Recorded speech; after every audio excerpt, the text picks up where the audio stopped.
감사합니다. 우리 잠깐 기도하고 오늘도 함께 말씀 보도록 하겠습니다. 기도합니다. 사랑과 은혜가 많으신 하나님 아버지 은혜를 감사합니다. 오늘도 우리 모두를 사랑하여 주셔서 이렇게 예배의 자리에 나오게 하시고 주님의 귀한 말씀을 듣게 하여 주시니 참으로 감사합니다. 이 시간 이 자리에 나온 우리 모든 성도님들이 살아계신 하나님의 아들 예수 그리스도의 은혜를 받게 하시고 그 은혜로 말미암아 기뻐하고 감격해 되어지는 귀한 시간이 될 수 있게 하여 주시옵소서. 오늘도 귀한 하나님의 말씀 나누기를 원합니다. 이 귀한 말씀 들을 때에 우리에게 지혜와 계시의 영을 허락하시며 밝히 말씀을 깨달아 얻는 놀라운 은혜가 임하게 하여 주시옵소서. 우리 주 예수 그리스도의 이름으로 기도드립니다. 아멘. 감사합니다. 오늘 이 시간 우리 함께 하나님 말씀 함께 나누며 나가기를 원하는데요. 오늘 본문 설교 제목을 제가 작은 겨자씨와 같을지라도, 작은 겨자씨와 같을지라도라는 제목을 가지고서 우리 함께 하나님의 말씀 나누도록 하겠습니다. 오늘 본문도 굉장히 우리에게 익숙한 본문이라고 할 수가 있죠. 겨자씨 비유라고 하면 교회를 1, 2년 다니신 분이라 할지라도 한 번쯤은 들어볼 수 있는 그런 말씀이 아닌가 그런 생각이 듭니다. 우리 모두가 그 겨자씨 비유의 내용에 대해서는 굉장히 잘 알고 있습니다. 겨자씨, 성경 전체에서 어쩌면 가장 작은 것이라 할 수 있는 이 겨자씨가 땅에 심기우게 되죠. 땅에 심기우게 되고 심기우는 것으로 끝이 나는 것이 아니라 이것이 굉장히 큰 나무가 된다는 것, 그것이 오늘 본문에서 예수님께서 우리에게 가르치시는 것이고, 우리 또한 그 이야기의 내용을 잘 알고 있는, 그 비유의 내용을 익히 잘 알고 있는 그런 비유라고 말을 할 수가 있을 것입니다. 이 이야기가 짧기 때문에 우리 모두가 이 내용에 대해서는 잘 알고 있는데 이 내용의 해석에 대해서는 굉장히 다양하다는 것을 알게 되면 놀라실 분이 계실지 모르겠습니다. 이 겨자씨 비유가 단순한 것 같아 보아도 오히려 단순한 것이 훨씬 더 복잡하게 바뀔 수도 있는데요. 이 본문이 그렇다라고 말을 할 수가 있습니다. 이 짧은 본문을 가지고서도 많은 신학자들이, 또 많은 목사님들이 다양한 해석들을 이야기하는데요. 오늘은 그 중에서 우리가 오늘 본문을 조금 더 천천히 따라가면서 정말로 이 겨자씨 비유를 통해서 하나님이 우리에게 정말로 하고 싶어하는 이야기가 무엇인지를 한번 좀 찾아보는 그런 귀한 시간이 되었으면 좋겠습니다. 우리가 오늘 본문을 잘 이해하기 위해서는 질문을 좀 잘 이해하는 것이 중요하다라고 말씀을 드릴 수 있을 것입니다. 예수님께서 먼저 질문을 던지시고 이 비유를 들려주시고 있기 때문에 우리가 그 비유에 주목할 수 있어야 됩니다. 30절 말씀이 바로 그 질문이라고 할 수 있는데요. 우리 찾아서 한번 큰 목소리로 함께 읽어보도록 하겠습니다. 같이 큰 목소리로 읽습니다.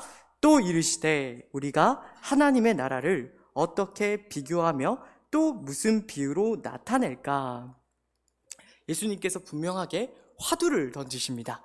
질문을 던지시는데 그 질문의 내용이 무엇인가 하면 하나님 나라를 어떻게 비교하며 또 무슨 비유로 나타낼까라는 질문으로 오늘 비유를 시작하신다는 것입니다.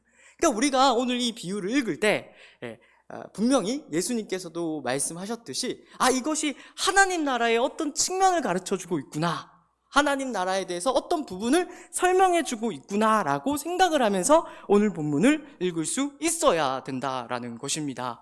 근데 여기서 우리가 좀 주의해서 이해해야 되는 것이 있습니다. 그것이 무엇인가 하면 하나님 나라를 우리가 조금 성경이 가르치는 대로 이해할 필요가 있다라는 것입니다. 우리가 보통 하나님 나라라고 하면 단번에 어떤 하나님 나라를 떠올리기가 쉽죠? 대답은 하지 않으셨지만 아마 마음속으로 내가 죽어서 가는 천국을 얼른 떠올리셨을 것입니다. 아마 대다수의 많은 성도님들이 그렇게 생각하지 않을까 싶습니다. 그런데 우리가 성경을 읽어 나가다 보면 때때로 나라를 이야기하는데, 하나님의 나라를 이야기하는데 마치 이 죽어서 가는 하나님 나라를 이야기하지 않는 것과 같은 그런 본문들을 우리가 마주하게 됩니다. 가장 분명하게 들 수 있는 첫 번째 예가 무엇이 있는가 하면 마가복음 10장에 있는 말씀이라고 할 수가 있죠.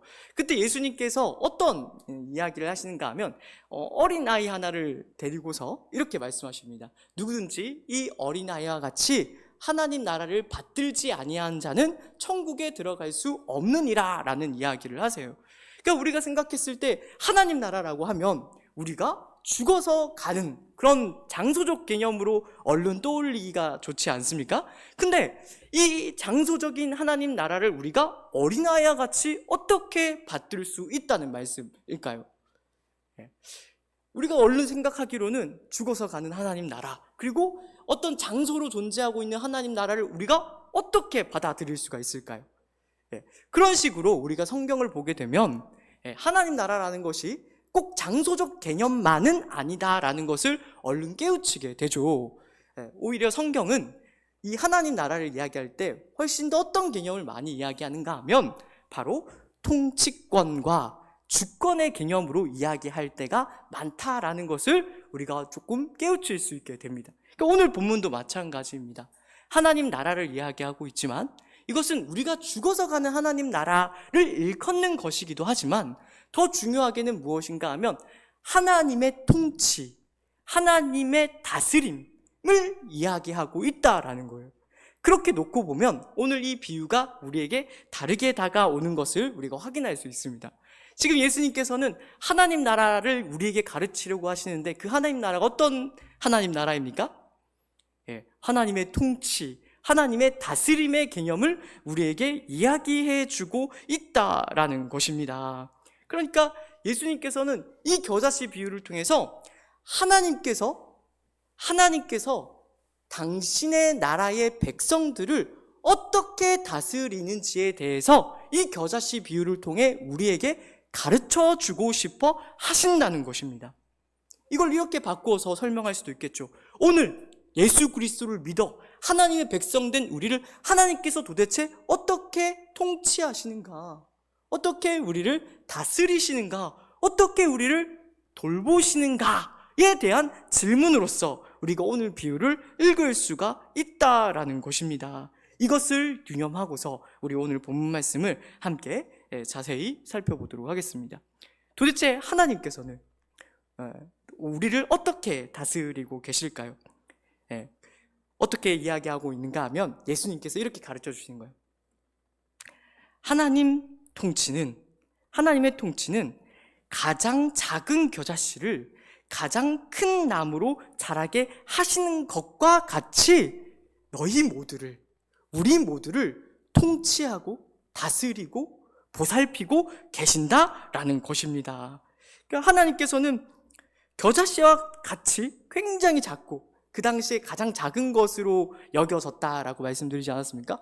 가장 작은 것이라고 할 수 있는 이 작고 보잘것없는 겨자씨와 같은 우리를 좋은 땅에 심으셔서 우리를 그 어떤 것보다 커다란 위대한 나무로 길러내는 식으로 우리를 다스린다라고 예수님께서 오늘 이 겨자씨 비유를 통해서 우리에게 가르치고 있는 것입니다. 근데 이렇게 제가 이야기 드리고 설명을 드렸는데 한 가지 좀 걸리는 게 있죠. 오늘 본문 어디에도 좋은 땅이라는 이야기가 없습니다. 그죠? 그냥 땅에 심기었다라는 이야기가 있어요. 근데 이미 마가복음에서도 마가가 그런 뉘앙스로 이렇게 그 땅이 좋은 땅이라는 암시를 곳곳에 숨겨놨어요. 근데 마가복음에서 암시적으로 찾아 놓을 수 있는 것을 마태복음과 누가복음은 더 자세히 풀어놨어요. 같은 비유가 마태복음과 누가복음에도 등장하는데요. 마태복음에서는 이 땅을 어떻게 표현했는가 하면 굉장히 흥미롭게 표현을 했어요. 자기 밭에 심었더니. 그러니까 겨자씨를 아무 때나 뿌린 게 아니에요. 아무 땅에나 뿌린 게 아니라 어떤 사람이 자기 밭에다가 이 겨자씨를 심었다라고 마태는 정확하게 기록을 하고 있는 것이죠. 누가도 마찬가지입니다. 누가는 좀 더 흥미로운 표현을 우리에게 쓰고 있는데 뭐라고 하냐면 우리 개역개정에는 자기 채소밭이라고 이렇게 번역을 해놨거든요. 밭이나 채소밭이나 우리가 생각했을 때는 똑같은 건데 이 헬라어 원어로 보게 되어지면 여기 채소밭이 아니라 정확하게는 정원입니다. 정원. 에덴 동산, 에덴 정원 할 때 그 정원이에요. 그러니까 굉장히 자기가 아끼는 그 좋은 땅에다가 이 겨자씨를 심었다라고 우리가 이해할 수가 있는 것이죠. 여기서 우리가 주목해야 되는 중요한 내용이 뭔가 하면, 이 모든 것이 가르치고 있는 중요한 진리 하나가 무엇인가 하면, 바로 하나님께서 우리를 다스리시고 통치하시고 돌보시는데, 어떤 그냥 길가나 어떤 돌밭이나 어떤 가시덤불 같은 곳에 우리를 획 던져 놓으시고 치는 식으로 우리를 다스리지 않는다는 것이죠. 어떤 농부가 열매 맺기를 기대하면서 지극한 정성과 돌봄을 받는 땅에다가 겨자씨를 떨어뜨리고 그 겨자씨를 나무와 같이 키워낸다라는 것이 오늘 겨자씨 비유가 우리에게 중요하게 전달해주는 한 가지 내용이라는 것입니다. 다시 이 자리에 계신 우리 성도님들 중에 농사를 지어보신 분이 있으실지 모르겠습니다. 저는 아주 잠깐 농사를 지어본 적이 있거든요. 농사라고 말하긴 좀 창피하고, 배추도 심고 무도 심고 이랬던 적이 있었는데, 한번 어떤 일을 한 적이 있는가 하면, 제가 농지가 아닌데 이 농지를 이제 자갈이나 돌을 이렇게 해서 밭으로 만드는 작업을 해본 적이 있어요. 그게 정말로 굉장히 고되고 힘들더라고요. 한 몇 날 며칠 했던 것이 기억이 나는데, 이게 우리가 봤을 때는 밭이 원래 있는 밭에다가 이제 씨를 뿌리고 농작물을 거두지 않습니까? 근데 밭이 아닌 곳에, 농지가 아닌 곳을 농지로 만드는 그 작업을 제가 직접 한번 해봤는데 굉장히 힘들더라고요. 이게 땅이 자갈이 얼마나 많은지, 자갈은 자갈대로 많고 잡초는 잡초대로 많고, 또 그때 제가 이제 그 산비탈이었었는데, 그 산비탈이다가 보니까 이게 칡뿌리라고 하죠. 칡뿌리가 얽히고 설켜가지고 이 농지를 만드는데 굉장히 많은 품이 드는 것을 경험한 적이 있습니다. 근데 오늘 우리가 이 겨자씨 비유를 생각할 때도 그걸 떠올려야 된다는 거죠. 하나님이요, 우리를 길가나 돌밭이나 가시덤불과 같은 곳에 우리를 획 심으시지 않으십니다. 우리가 당연히 예측할 수 있듯이 농부는 자기가 열매를 거둘 것을 기대하며 자기의 지극한 정성과 돌봄을 받는 땅에다가 그 겨자씨를, 어떤 씨를 심을 것이라고 우리가 기대를 할 수가 있다라는 것이죠. 오늘 본문에서도 우리가 그 사실을 분명히 깨달을 수 있어야 됩니다. 하나님께서 우리를 그렇게 심으십니다. 그렇기 때문에 우리가 오늘 이 본문을 볼 때요, 겨자씨가 뭔지, 또는 또 그 나무, 자라는 나무가 무슨 의미인지, 또 그 나무에 깃들인 새가 무엇인지에 대해서 궁금해하면 안 됩니다. 그거를 말하고자 하는 게 오늘 본문에, 또 오늘 비유의 목적이 아니기 때문에 그렇죠. 우린 그 너머를 볼 수 있어야 됩니다. 겨자씨가 있고 밭이 있고 나무가 있고 또 공중에 깃들이는 새가 있지만, 그 모든 것들을 통해서 예수님께서 한 가지 개념을 우리에게 가르쳐주고 싶어 한다는 것, 그런 세부적인 요소들을 봐야 되는 것이 아니라 그 너머를 봐야 된다라는 것이죠. 그 너머의 행간을 읽어낼 때에야 비로소 우리가 예수님이 오늘 비유를 통해서 우리에게 하고 싶어하는 말씀이 무엇인지를 알게 된다는 것이죠. 그게 무엇이라고요? 그게 무엇인가 하면 바로 우리의 아버지 되시는 하나님, 그 하나님 아버지께서 예수 그리스도를 통해 그와 같이 말도 안 되는 일, 작은 겨자씨와 같은 우리를 큰 나무와 같이 키워내는 일을 하고 계신다라고, 지금 바로 이곳에서 하고 계신다라고 우리에게 말씀을 해주고 있다라는 것입니다. 같은 가르침이 구약에도 똑같이 기록되어 있다는 걸 혹시 알고 계십니까? 오늘 본문을 해석함에 있어서 중요한 지침이 되는 구약의 말씀이 있습니다. 조금 번거롭지만 함께 찾아보도록 하겠습니다. 에스겔서 17장 22절 23절 말씀입니다. 에스겔서 17장 22절 23절 말씀, 제가 가지고 있는 성경으로 구약 1174페이지가 되겠습니다.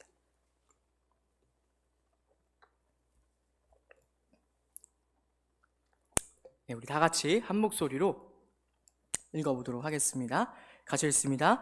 주 여호와께서 이같이 말씀하시되 내가 백향목 꼭대기에서 높은 가지를 꺾어다가 심으리라. 내가 그 높은 세 가지 끝에서 연한 가지를 꺾어 높고 우뚝 솟은 산에 심되 이스라엘 높은 산에 심으리니 그 가지가 무성하고 열매를 맺어서 아름다운 백향목이 될 것이요 각종 새가 그 아래에 깃들이며 그 가지 그늘에 살리라. 아멘. 이 에스겔서 17장 말씀에서도 중요하게 강조하는 것이 무엇이죠? 그 가지가 어떤 노력과 열심을 해서 나무가 된다는 것이 아닙니다. 그걸 본문은 가르치고 있지 않습니다.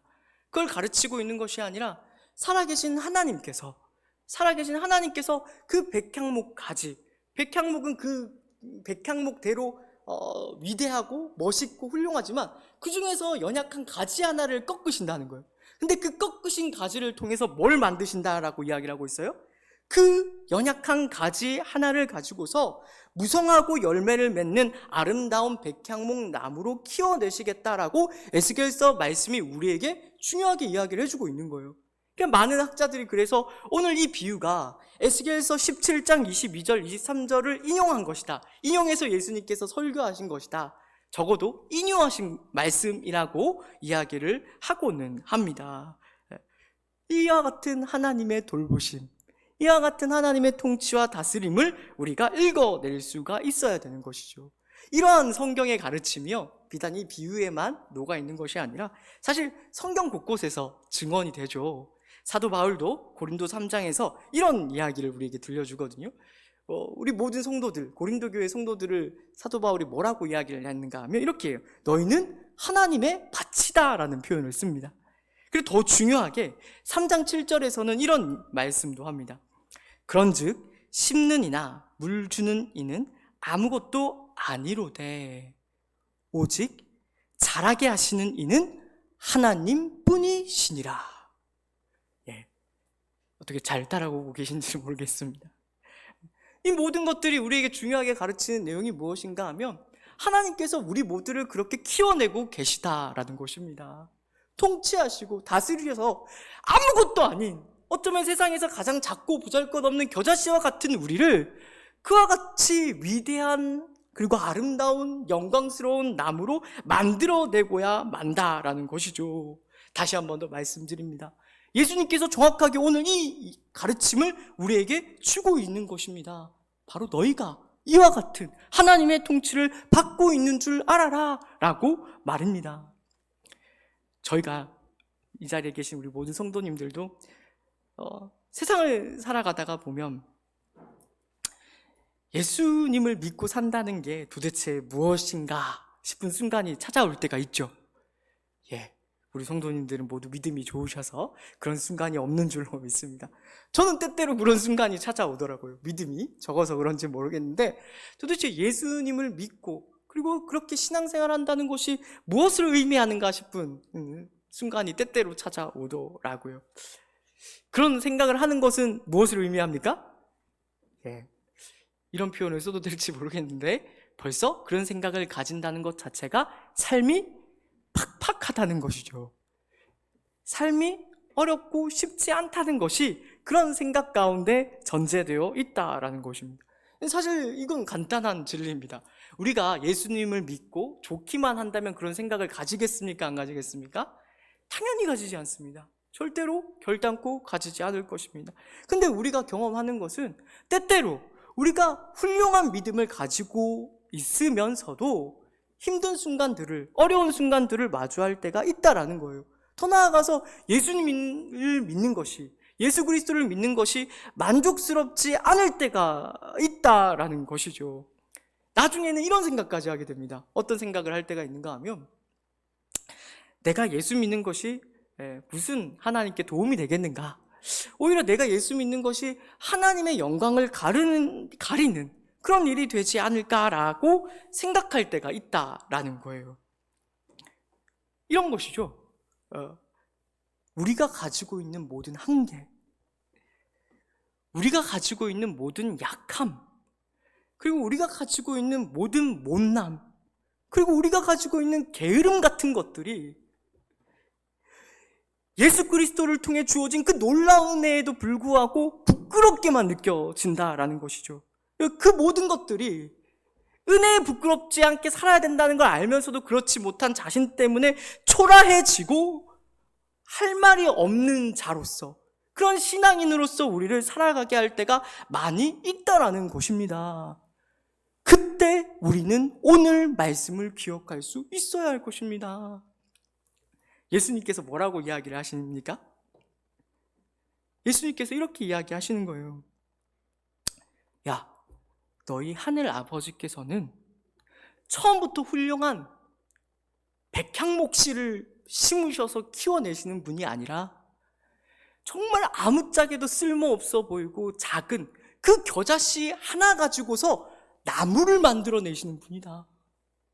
너희가 하나님의 통치가, 하나님의 다스림이, 하나님의 돌보심이 그렇게 크다는 것을 너희는 이해할 필요가 있고 알 필요가 있으며 믿을 필요가 있다라고 예수님께서 오늘 비유를 통해서 말씀해 주고 있다라는 것입니다. 이거 정말 재밌는 이야기입니다. 왠가 하면 어떤 이제 학자들은 오늘 이 예수님의 비유를 가지고서 한 가지가 조금 이상하다라고 이야기를 한다는 거예요. 왜 이상한가 하면 우리가 살펴보았듯이 이제 마태도 그렇고 누가도 그렇고 이 겨자씨를 땅에 심는 사람이 그 당시에 없었대요. 그러니까 겨자라는 것이 우리가 고대 2000년 전에는 어떤 의미를 갖는지 모르기 때문에 우리가 겨자씨를 땅에 심기도 하는가 보다 이렇게 생각할 수가 있는데, 예수님 시대의 겨자는 심을 필요가 없는 작물이었다라고 합니다. 왜 그런가 하면 널리고 널린 게 겨자였기 때문에 그렇죠. 흔하고 흔한 게 겨자였기 때문에 굳이 그것을 자기 밭에 또는 자기 정원에 심을 필요가 없었다라는 거예요. 근데 예수님께서 비유로 말씀하시기를 어떻게 이야기하고 계십니까? 하나님 나라가 이것과 같은데 겨자씨를 갖다가 땅에다가 자기 밭에다가 자기 정원에다가 갖다 심는다라는 거예요. 왜 이 말도 안 되는 일을 하나님께서 하십니까? 제가 이렇게 표현을 하면 어떨까 고민을 많이 해봤습니다. 저는 이런 생각이 들어요. 뭔가 하면 이 말도 안 되는 일을 하는 것이 기독교가 아니겠는가? 그리고 여기에 복음이 담겨 있는 것이 아니겠는가? 사실 심지어 그 당시에 미시나에 보면은 겨자씨를 정원에 심는 것을 금지하고 있어요. 법적으로. 장로들의 유전으로 나타나 있는 그 미시나에 보면 그런 게 있거든요. 근데 심지어 그렇게 법적으로도 금지되어 있는, 구전으로도 금지되어 있는 것을 예수님께서는 이렇게 지금 도전하시면서 이야기하는 거죠. 아니다. 아무리 작고 보잘것 없다 할지라도 하나님은 그걸 가지고서도 일하시는 분이다라는 이야기를 오늘 우리에게 들려주고 있는 것이죠. 그건 우리에게도 이렇게 바로 적용할 수가 있겠죠. 작고 보잘것 없는 겨자씨와 같은 우리를 하나님께서는요 참으로 귀하게 여기십니다. 그리고 그런 우리를 길러내십니다. 그리고 그런 우리를 위대한 나무로, 영광스러운 나무로 자라게 하신다라고 이야기를 하고 있습니다. 예수님께서도 이런 말씀을 우리에게 주신 적이 있지 않습니까? 상한 갈대를 꺾지 아니하시고 꺼져가는 심지를 끄지 아니하시는 그런 분이라고 마태가 기록하고 있지 않습니까? 잘 생각해보면 이것도 굉장히 의미심장한 이런 맥락에서 말씀이 아닐 수가 없어요. 상한 갈대는 당대에 아무짝에도 쓸모없는 것으로 간주가 됐거든요. 근데 그 상한 갈대를 예수님께서 꺾지 않으시는 분이 되신다는 거예요. 더 나아가서 더 나쁜 것은 꺼져가는 심지입니다. 그냥 꺼져버린 심지는 그냥 꺼져버렸구나 하고 넘기면 되는데, 꺼져버린 심지에는 어떤 이미지가 담겨 있는가 하면 꺼져버리게 되면은 연기가 막 나지 않습니까? 꺼져가는 심지는 연기가 나면서 그름이 발생하고 그러니까 주변 사람들에게 민폐를 끼친다는 거죠. 근데 그 꺼져가는 심지, 그 존재 자체로도 쓸모없을 뿐만 아니라 주변에 민폐까지 끼치는 그런 것들을 예수님께서 어떻게 하신다라고 말씀하고 계세요? 꺾지 않으시고 끄지 아니하신다라고 이야기를 하고 있는 거예요. 오늘 본문의 겨자씨 비유가 우리에게 주고 있는 것과 마찬가지로 말입니다. 기억하십시오. 겨자씨와 같은 우리는 결국 자라게 될 것입니다. 그리고 그냥 풀떼기가 아니라, 그리고 그냥 관목, 덤물 정도도 아니라 공중의 새가 깃들일 만큼의 큰 나무로 자라게 될 것입니다. 이 자라게 하시는 하나님의 통치와 다스림을 오늘 우리에게 지금도 베풀고 계시다라는 것을 예수 그리스도 안에서 놀랍게 풍성하게 그렇게 베풀고 계시다는 것을 믿으시기 바랍니다. 겨자씨와 같은 우리는 매 순간순간이 모호하고 불안하고 염려가 될지도 모르겠습니다. 왜 그렇죠? 우리의 약함과 우리의 못남과 우리의 보잘것없음과 우리의 초라함이 우리를 쿡쿡 그렇게 찔러대기 때문이죠. 그러면서도 내가 무슨 하나님의 사람인가? 그러면서도 내가 무슨 신앙인인가? 그런 생각들이 우리로 그렇게 생각하게 만든다라는 것입니다. 근데 그때 꼭 오늘 말씀을 기억하십시오. 그리고 걱정하지 마시기 바랍니다. 하나님께서 우리 인생 가운데 벌어지는 모든 일들을 통하여 신실하게 일하실 것이기 때문입니다. 저는 바로 여기에 우리 기독교 복음의 본질이 달려있다라고 생각을 합니다. 데살로니가 전서 5장 24절에서 사도 바울이 이런 이야기를 하죠. 너희를 부르시는 이는 미쁘시니 그가 또한 이루시리라 라는 놀라운 말씀을 우리에게 전해주고 있습니다. 오늘 말씀 잘 마음에 담으시고 우리가 이렇게 좀 결단하면서 나아갔으면 좋겠어요. 오늘 말씀을 제가 좀 과격하게 적용을 해보았는데, 그와 같은 하나님의 길러내시는 사랑 앞에서 우리는 무엇을 해야겠습니까? 겨자씨로서 우리가 할 일은 다시 한 번 더 말씀드립니다. 과격한 적용일 수 있지만 잘 걸러 들어주시면 좋을 것 같아요. 우리는 잘 죽어야 합니다. 아니 잘 나가진 않았지만 잘 나가다가 결론이 이상하다고 생각하실 분이 없기를 진심으로 축복합니다. 제가 왜 잘 죽어야 된다고 이야기했는가 하면 이 말씀 읽으면 이해가 되실 거예요. 요한복음 12장 24절 말씀 중요하니까요. 우리 같이 한번 찾아서 읽어보도록 하겠습니다. 요한복음 12장 24절 말씀입니다.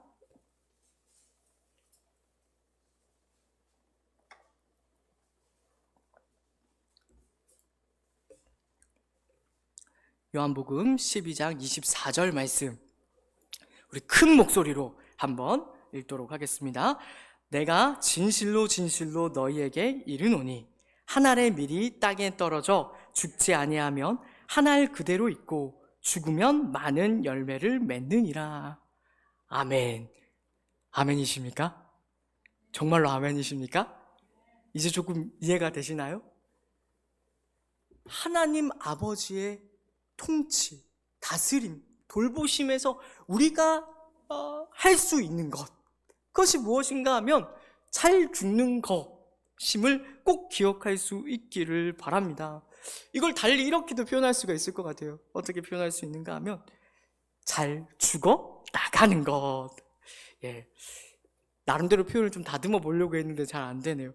너무 거칠다라고 생각하실 분이 계실지 모르겠는데, 근데 성경을 많이 읽어본다면 이 표현이 결코 과장되거나 거친 표현이 아니다라는 것을 알게 되죠.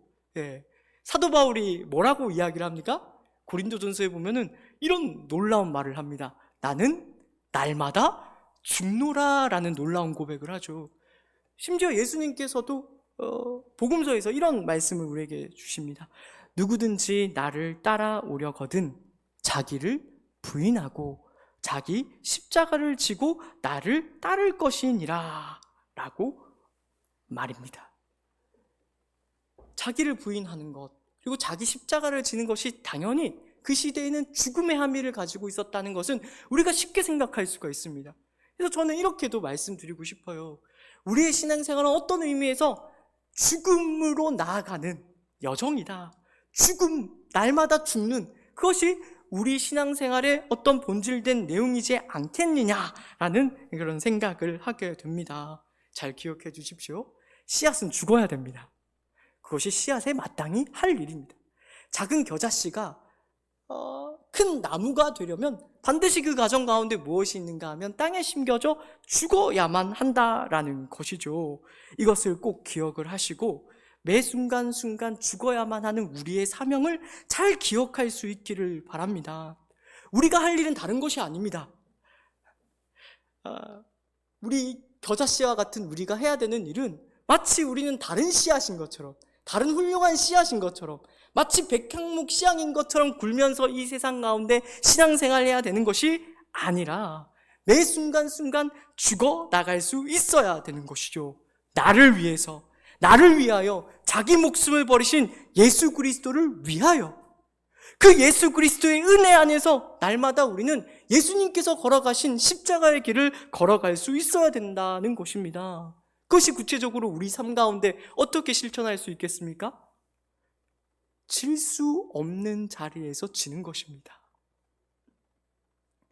양보할 수 없는 자리에서 양보하고, 포기할 수 없는 자리에서 예수 그리스도께서 십자가에서 베푸신 그 놀라운 은혜를 기억하며 우리가 내려놓을 수 있는 것, 그렇게 우리가 매일매일 매 순간순간 죽어나갈 때 결국 우리는 어떻게 되겠습니까? 우리는 하나님의 밭을, 아름답고 위대하고 영광스러운 나무가 될 것입니다. 꼭 그렇게 살아가기로 결단하는 우리 모든 성도님들이 될 수 있기를 진심으로 축복합니다. 이제 말씀을 좀 마무리하려고 하는데요, 고린도전서 15장 말씀이 오늘 설교를 준비하면서 굉장히 저에게 와닿더라고요. 제가 한번 읽어드릴까요? 네, 부활장으로 잘 알려져 있는 말씀이죠. 고린도전서 15장 부활장에서 사도 바울이 이런 재밌는 이야기를 우리에게 들려줍니다. 물론 부활의 맥락에서 이런 이야기를 합니다. 썩을 것으로 심고 썩지 아니할 것으로 다시 살아나며, 욕된 것으로 심고 영광스러운 것으로 다시 살아나며, 약한 것으로 심고 강한 것으로 다시 살아나며, 육의 몸으로 심고 신령한 몸으로 다시 살아나리니. 굉장히 멋있는 표현이지 않습니까? 오늘 말씀의 결론으로 우리 57절, 58절 말씀을 함께 큰 목소리로 고백했으면 좋겠는데요. 15장 57절, 58절 말씀입니다. 57절, 58절 말씀 우리 큰 목소리로 다 같이 우리 함께 고백하도록 하겠습니다. 같이 읽습니다. 우리 주 예수 그리스도로 말미암아 우리에게 승리를 주시는 하나님께 감사하노니, 그러므로 내 사랑하는 형제들아, 견실하며 흔들리지 말고 항상 주의 일에 더욱 힘쓰는 자들이 되라. 이는 너희 수고가 주 안에서 헛되지 않은 줄 알미라. 아멘. 믿으십니까? 정말로 믿으시기를 진심으로 축복합니다. 겨자씨와 같은 우리 인생 가운데 수많은 일들이 벌어지겠지만 그 수많은 일들 중에 하나님 아버지의 통치에서 떨어져 있는 것은 아무것도 없다는 것을 굳게 믿으시기 바랍니다. 흔들리지 마시기를 바랍니다. 견실하셔서 매일매일을 담대한 믿음을 가지고서 걸어갈 수 있게 되기를 진심으로 축복합니다. 그럴 때 우리가 우리 자신을 포기하지 않고, 우리 자신을 포기하지 않으시는 예수 그리스도 안에서 우리를 붙들어 놓지 않으시는 그 하나님을 믿을 때 우리는 신앙의 위대한 승리를 눈으로 직접 목도하게 될 것입니다. 그렇게 살아가기로 결단하시는 우리 모든 주의 성도님들 되시기를 바랍니다. 기도하겠습니다. 사랑과 은혜가 많으신 하나님 아버지, 은혜를 감사합니다. 오늘 이 귀한 말씀을 통하여서 하나님께서 우리를 어떻게 기르시는지, 예수 그리스도 안에서 또 얼마나 놀라운 은혜를 베푸셨는지를 우리가 확인합니다. 하나님, 우리의 믿음 없음을 긍휼히 여기시고 우리의 믿음을 더하여 주옵소서. 우리가 우리 자신을 포기하지 말게 하여 주옵소서. 우리가 우리 인생 가운데 다가오는 모든 시련과 도전 가운데, 우리의 약함과 못난 가운데 좌절하거나 절망하지 말게 하여 주옵소서. 우리를 사랑하셔서 우리를 포기하지 않으시는 그 하나님을 우리가 굳게 믿는 믿음을 허락하셔서 지금의 시간이 아무 의미가 없는 시간이 아니냐라는 것을 굳게 믿어 하루를 살아내게 하여 주옵소서. 그렇습니다. 지금 우리가 살아가는 매 순간순간은 하나님의 뜻이 이루어지는 그런 시간들인 줄 우리가 믿습니다. 그와 같은 담대한 믿음 가지고 우리가 매일매일 살아가기를 결단하오니 주님, 그런 우리 모두를 더 크게 축복하여 주옵소서. 우리가 오늘 실패했더라도 우리가 우리의 죄를 주님 앞에 회개하며 주님의 은혜를 다시 붙들 때에 놀랍게 역사하시는 그 하나님의 놀라운 일하심을 저희로 깨닫게 하시며 누리게 하시며 영광을 돌릴 수 있는 저희 모두가 되게 하여 주시옵소서.